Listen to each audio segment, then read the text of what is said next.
Bismillahirrahmanirrahim. Assalamualaikum warahmatullahi wabarakatuh.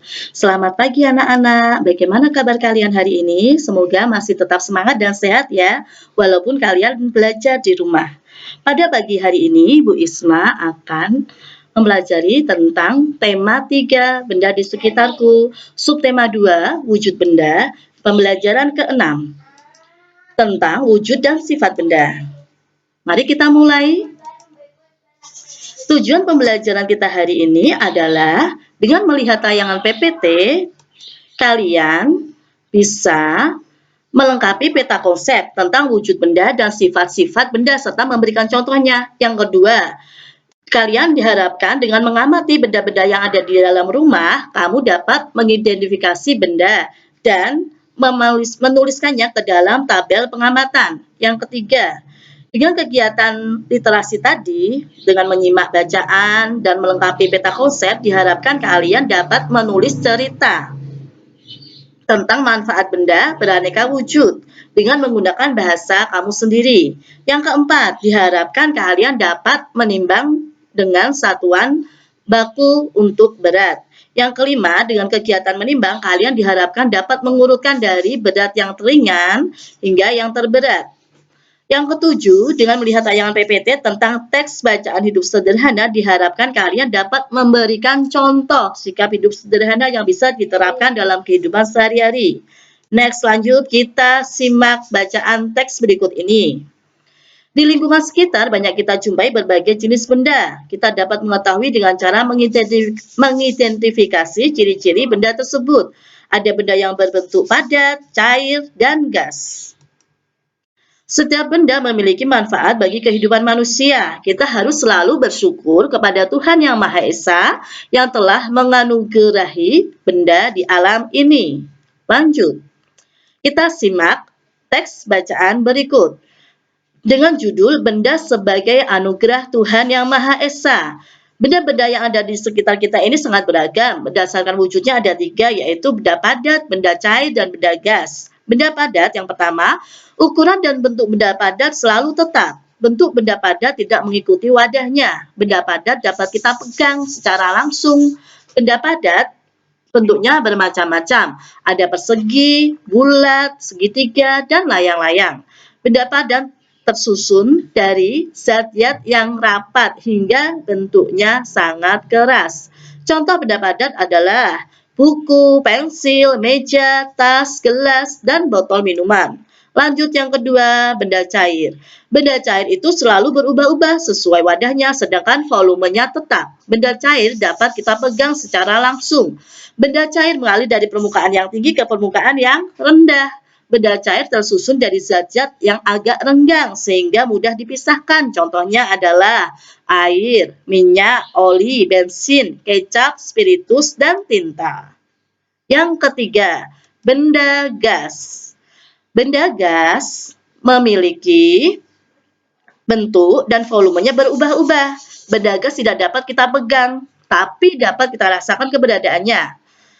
Benda gas bentuknya sesuai dengan wadahnya. Jika benda gas kita pompakan ke dalam ban, bentuknya seperti ban. Jika ditiupkan ke dalam balon, bentuknya menyerupai balon. Jadi bentuk dan volume benda gas berubah-ubah. Contohnya adalah oksigen yang kita hirup pada waktu kita bernafas, gas alam untuk bahan bakar, uap air, asap kendaraan bermotor, gas karbon dioksida yang kita keluarkan pada waktu kita bernafas. Lanjut.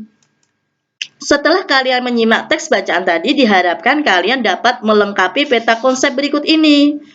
Peta konsepnya terdiri dari benda, terus berdasarkan wujudnya apa? Oh, ada 3 wujud, kalian tulis. Memiliki sifat apa? Kamu tulis berdasarkan teks tadi ya.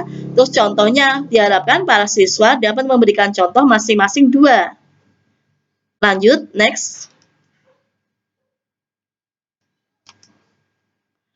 Setelah menyimak bacaan dan melengkapi peta konsep, tugasmu di rumah adalah mengamati benda yang ada di dalam rumahmu. Benda tersebut kamu tulis namanya apa. Misal Bu Isma kasih contoh nomor 1 ya. Nama benda, kursi. Bahan pembentuknya, jika terbuat dari plastik, kamu tulis plastik. Jika terbuat dari kayu, kamu tulis kayu. Wujudnya apa? Padat, cair, atau gas? Oh, padat. Kamu tulis padat. Fungsi apa sih kursi itu fungsinya? Untuk duduk, kamu tulis saja. Dan dilanjutkan nomor 2 sampai nomor 7. Lanjut. Selain menyimak teks, melengkapi peta konsep, mengamati benda-benda yang ada di dalam rumah, kalian diharapkan juga dapat menulis tentang manfaat benda beraneka wujud dengan tidak lupa dengan memperhatikan penulisan huruf kapital atau huruf besar serta tanda baca. Huruf kapital itu digunakan sebagai huruf pertama kata pada awal kalimat, digunakan sebagai huruf pertama dalam kata atau ungkapan yang berhubungan dengan agama, kitab suci, Tuhan, termasuk kata ganti untuk Tuhan. Huruf kapital juga bisa digunakan huruf pertama nama gelar, kehormatan, keturunan, dan keagamaan yang diikuti nama orang. Yang keempat, huruf kapital juga digunakan sebagai huruf pertama nama bangsa, suku bangsa, dan bahasa. Yang kelima, huruf kapital digunakan sebagai huruf pertama nama tahun, bulan, hari, dan hari raya. Penulisan tanda baca, ada tanda baca titik dan tanda baca koma. Tanda baca titik dipakai untuk akhir kalimat yang bukan pertanyaan atau kalimat seru. Dan tanda baca koma dipakai untuk unsur dalam suatu pemerincian. Contohnya ini, saya suka makan nasi, titik. Awal kalimat dengan huruf kapital. Nanti jadi kalian menulis di buku latihan siswa dengan judul manfaat benda beraneka wujud dengan tidak lupa memperhatikan penulisan huruf besar dan tanda bacanya. Selanjutnya, timbangan. Ada beraneka jenis timbangan. Timbangan ini termasuk benda apa, anak-anak? Iya, termasuk benda padat. Ada timbangan digital, timbangan dacin, timbangan gantung, timbangan duduk, dan neraca. Ini berbagai macam jenis timbangan. Apa sih fungsi timbangan itu? Fungsi timbangan untuk mengukur berat. Adapun kalian nanti akan belajar tentang konversi satuan berat. Apa sih konversi satuan berat itu? Konversi satuan berat adalah suatu upaya untuk mengubah ukuran berat yang diketahui ke satuan berat yang diinginkan. Hubungan antar satuan berat dapat dilihat pada gambar berikut ini. Ada tangga ukuran untuk berat, satuan baku untuk berat. Kilogram, hektogram, dekagram, gram, desigram, sentigram, dan miligram. Setiap turun satu tangga dikalikan 10. Tetapi kebalikannya, jika naik satu tangga dibagi 10. Adapun hubungannya seperti ini. Kalau yang di sini ada 1 kilogram. 1 kilogram sama dengan berapa gram? 1 kilogram ke gram turun berapa, anak-anak? Berapa tangga? 1, 2, 3. Oh, turun 3 tangga. Berarti 1 kilogram sama dengan 1000 gram. Terus, ini hektogram sama dengan ons. Berarti 1 kilogram ke hektogram berapa? Turun 1 kali 10. Jadi 1 kilogram sama dengan 10 hektogram. Sama dengan 1 kilogram sama dengan 10 ons. Dan yang lainnya ini nanti kamu pelajari sendiri di rumah ya. Lanjut lagi. Contoh gambar berat makanan yang ditimbang. Wisma bacakan contoh 3 ini ya. Ada makanan ditimbang dengan timbangan makanan. Contohnya ini, catatannya setiap 1 kg berapa tadi? 1000 gram.